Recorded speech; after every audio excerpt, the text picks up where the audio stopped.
Plane के जो हुआ, क्रैश हुआ, उसकी कहानी। 15 दिसंबर की बात थी।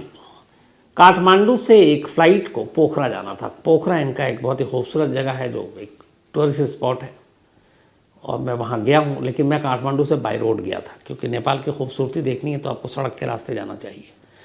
तो पोखरा के डोमेस्टिक एयरपोर्ट, और इस एयरपोर्ट का उद्घाटन अभी कुछ दिन पहले ही नेपाल के प्राइम मिनिस्टर ने किया है। 11:10 के आसपास इस प्लेन को लैंड करना था, और करीब 10:30 बजे एक फ़्लाइट जो कि पोखरा के लिए उड़ान भरती है। ये फ़्लाइट थी ATR 72-500। अब ये मेक का नाम है प्लेन का, ATR 72-500, लेकिन इसी में ये भी है कि इस प्लेन में कितने लोग बैठ सकते हैं। तो ATR 72 यानी कि ये 72 सीटर प्लेन था, एक जिसमें 72 मुसाफिर बैठ सकते हैं। ये जो फ़्लाइट है, 100 से ज़्यादा देशों के पास ये प्लेन है जो ATR 72-500 है, और ऐसी 200 एयरलाइंस अलग अलग देशों के पास हैं। फ्रेंच कंपनी जो एयरबस है, और उन्होंने इसे बनाया, और यहाँ पे जो ये था इनके पास, ये काफ़ी पुराना जहाज़ था ये। तो 10:30 बजे काठमांडू एयरपोर्ट से करीब 68 मुसाफिरों और 4 क्रू मेंबर के साथ ये प्लेन उड़ता है, और इसके बाद कैप्टन कमल केसी इस प्लेन को उड़ा रहे थे, आप ये समझें। इसके बाद ये पोखरा पहुंचते हैं। पोखरा मुश्किल से जो है, इनको बताया जाता है कि 30 number air strip, 30 number runway पे उतरना है, लैंड करना है। सब कुछ ठीक था, लगभग 40 मिनट का सफ़र बिल्कुल कूल था, फ्लाइट टाइम पे, मौसम भी साफ, और अब पोखरा के रनवे पर उतरना है। पोखरा का रनवे वैसे उतना ख़तरनाक भी नहीं है। उस रनवे का अगर एयरपोर्ट आप में से बहुत सारे लोग देखा होगा तो उसके बराबर में एक सड़क भी है, आप सड़क पे खड़े होकर प्लेन को टेक ऑफ या लैंड करते हुए देख सकते हैं। और अमूमन यहाँ पे छोटे विमान ही उतरते हैं या फिर टेक ऑफ करते हैं, बोइंग नहीं। तो 11:10 पर इस फ्लाइट को लैंड करना है। एयर ट्रैफिक कंट्रोल यानी ATC ने सिग्नल दे दिया। रनवे नंबर 30, करीब 24 किलोमीटर दूर रनवे था, और 24 किलोमीटर दूर पायलट को जब लगा कि अब रनवे नज़दीक है, 30 नंबर है, पायलट ने लैंडिंग गियर को खोल दिया, जिससे पहिया बाहर आता है। अब तक प्लेन में सब कुछ ठीक था। इस प्लेन के अंदर बहुत सारे लोग बैठे हुए थे, उसमें जो इंडिया से 4 दोस्त गए थे, और वो चारों उस वक्त लाइव थे FB पर जब ये नीचे, और बाकायदा तस्वीरें प्लेन के अंदर की, बाहर की, बड़े खुश नज़र आ रहे थे, और पोखरा घूमने गए थे, तो वो खुशी, वो तस्वीरें सब दिख रही थी। अचानक जब 24 किलोमीटर दूर था ये रनवे, अनाउंसमेंट अब हो चुका है, पायलट ने लैंडिंग गियर खोल दिया। लैंडिंग गियर के खोलते ही अचानक प्लेन जो है वो बहुत तेज़ी से नीचे की तरफ आने लगता है, और वहीं पे कुछ तकनीकी ख़राबी आई। लैंडिंग गियर खोलने के बाद पायलट को लगा कि अब वो कंट्रोल नहीं कर पाएगा। उसने फ़ौरन ATC से कहा कि मुझे 30 की जगह पे 12 नंबर एयर स्ट्रिप पर लैंड करने की इजाज़त दीजिए। इधर ATC कोई जवाब देता, इससे पहले प्लेन बहुत तेज़ी से नीचे आ रहा है। अब पायलट लगभग ना कुछ सुन रहा है, ना कुछ बता रहा है, प्लेन टेढ़ा भी हो रहा है, और इसके बाद फिर अचानक प्लेन में आग लग जाती है, और ये प्लेन बिल्कुल टेढ़ा होते हुए इस पोखरा के एयरपोर्ट से कुछ दूरी पर, वो तो इत्तेफाक है वहाँ पे रिहायशी मकान भी हैं, लेकिन उससे पहले एक खाई जैसी जगह है, हवा भी आग लग चुकी थी, प्लेन नीचे गिरा। उसके बाद एक आग का गोला उठा, शोला उठा, लोग बहुत सारे बाहर भी थे जो अपने अपने वीडियो बना रहे थे, ऐसे बहुत सारी तस्वीरें आई। हादसा देखते ही वो लोग भागते हैं, फिर एडमिनिस्ट्रेशन को खबर दी जाती है, फिर फायर ब्रिगेड, पुलिस वहाँ पहुँचते हैं। लेकिन जिस तरीके से फ़्लाइट में आग लगी थी, उसके बाद पहली नज़र में देख के पता चल गया था कि ये क्या होगा। खैर, इसके बाद बचाव कार्य शुरू हुआ, राहत का काम शुरू हुआ। 72 में से 68 बॉडी बरामद हो चुकी है, जिसमें कई जली हुई है, कुछ कटी फटी है। 4 अभी नहीं मिली है, लेकिन उम्मीद कम है कि वो चारों भी जिंदा होंगे। तो लगभग जितने भी प्लेन में सवार थे वो सभी की मौत हो गई। अब इस प्लेन में हादसा क्यों हुआ, ये इंक्वायरी के बाद पता चलेगा। ब्लैक बॉक्स जो है वो बरामद हो चुका है। ब्लैक बॉक्स के बारे में आपको डिटेल में हमने बताई है कि प्लेन के अंदर जो भी बातचीत होती है सब रिकॉर्ड होती है, तो उसमें कुछ पायलट ने ऐसी बात की तो वो भी रिकॉर्ड होगी। तो वो सारी चीज़ें अब बरामद हो गई है, इंक्वायरी के आदेश दे दिए गए हैं और अब ये पता लगाया जा रहा है कि आखिर रनवे से 24 किलोमीटर पहले लैंडिंग गियर खोलते ही ये प्लेन सीधे आग के गोले में कैसे तब्दील हो गया। तो ये तो इस हादसे की खबर रही। अब सवाल ये, जैसा मैंने शुरू में कहा कि लास्ट 30 साल में 28 प्लेन क्रैश, लास्ट 22 साल में 17 प्लेन क्रैश, नेपाल में ऐसा क्यों? हालांकि पूरी दुनिया का अगर आप एवरेज निकालें तो पूरी दुनिया में जो प्लेन क्रैश होते हैं, ये कहते हैं कि चाहे वो रोड हो, रोड एक्सीडेंट या ट्रेन एक्सीडेंट, सबसे सेफेस्ट प्लेन को ही माना जाता है क्योंकि सबसे कम एक्सीडेंट प्लेन के होते हैं। आपको जैसे मैंने बताया था कि पूरी दुनिया में अगर पूरी दुनिया को जोड़ लें तो हर साल 3-4 लाख लोग तो रोड एक्सीडेंट में मर जाते हैं। ट्रेन एक्सीडेंट अलग है, लेकिन प्लेन क्रैश में इतनी मौतें नहीं होती। तो इसकी वजह क्या है और नेपाल में इतना क्यों होता है? मैंने आपको बताया कि जैसे इस वक्त 28,674 प्लेन हैं पूरी दुनिया में। ये भी कहा कि 9,000 प्लेन इस वक्त एक साथ आसमान में होते हैं, करीब 13 लाख मुसाफिर आसमान में सफ़र कर रहे होते हैं। लेकिन ये सिर्फ तादाद उनकी है जो पब्लिक के लिए है, ट्रांसपोर्ट पैसेंजर प्लेन की मैं बात कर रहा हूँ। अभी इसमें आर्मी के अलग अलग प्लेन हैं, चॉपर हैं, उनका कोई जिक्र नहीं है, वो भी हज़ारों में होंगे। तो ये सिर्फ पैसेंजर फ्लाइट की बात बता रहा हूँ कि अराउंड 28,674 प्लेन, 13 लाख लोग एक वक्त में आसमान में। अब सवाल ये है कि पूरी दुनिया में इतने सारे 13 लाख इस वक्त भी आसमान में हैं, 9,000 के करीब प्लेन भी इस वक्त हवा में उड़ रहे हैं, पर नेपाल में इतने ज़्यादा क्यों? तो उसकी एक वजह है। नेपाल दुनिया के उन गिने चुने देशों में है जहाँ पे लैंडिंग और टेक ऑफ सबसे ज़्यादा मुश्किल और सबसे ज़्यादा जोखिम भरा होता है।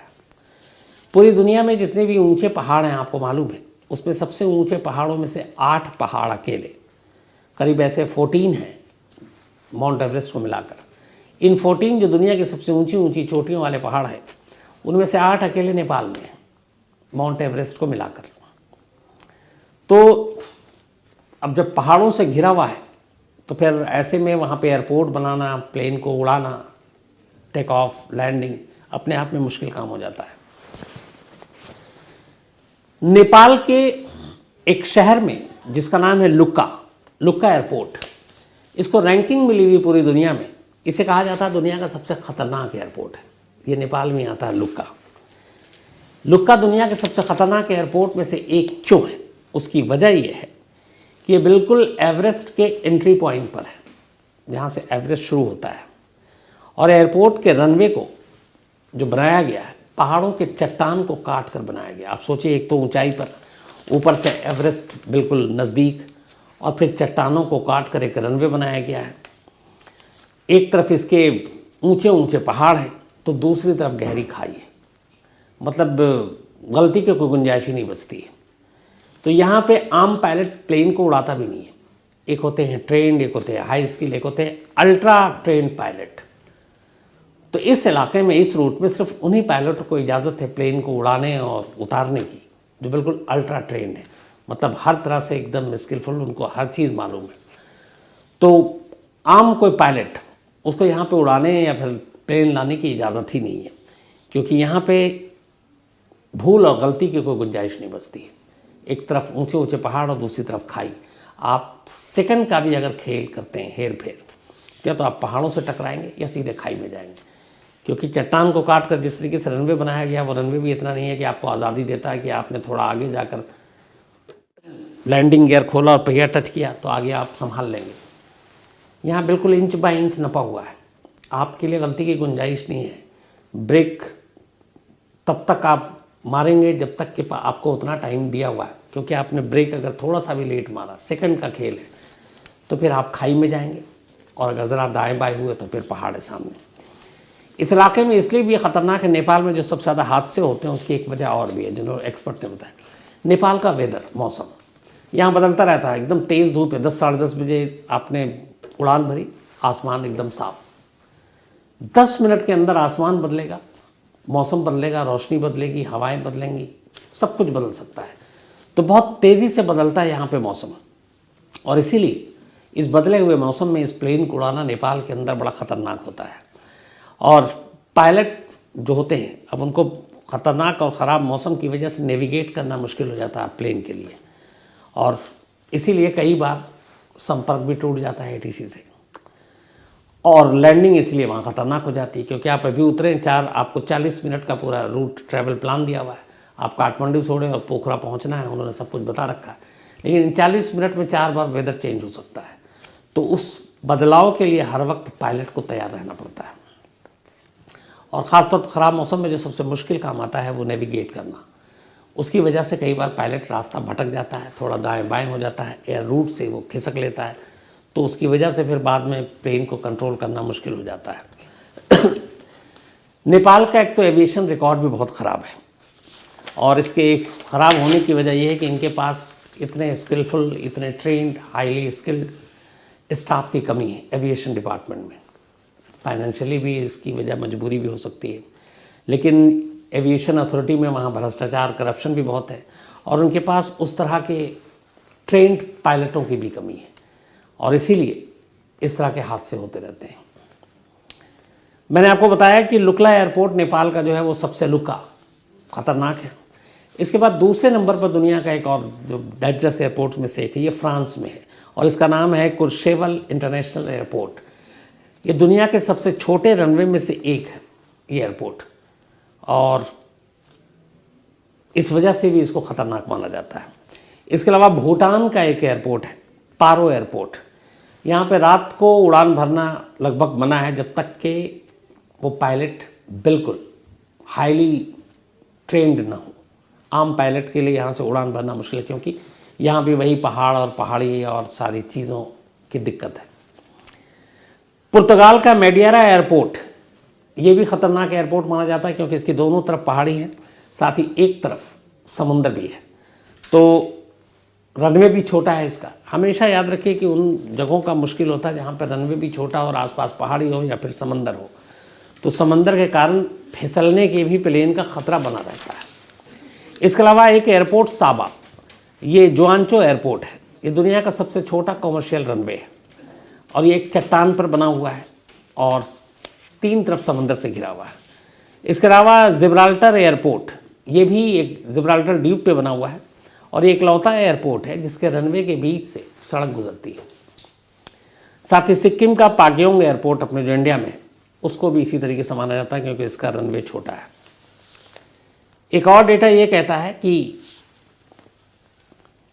20 लाख में से एक बार ऐसा होता है, एक आदमी के बारे में बताया गया कि बाकी अगर सब चले 98.6 प्लेन क्रैश में किसी की मौत नहीं हुई, तो 0.1 में ही होती है। मतलब पूरा इंसान जो सफ़र करता है, जैसे रोड एक्सीडेंट, ट्रेन एक्सीडेंट, ये सब अलग होता है।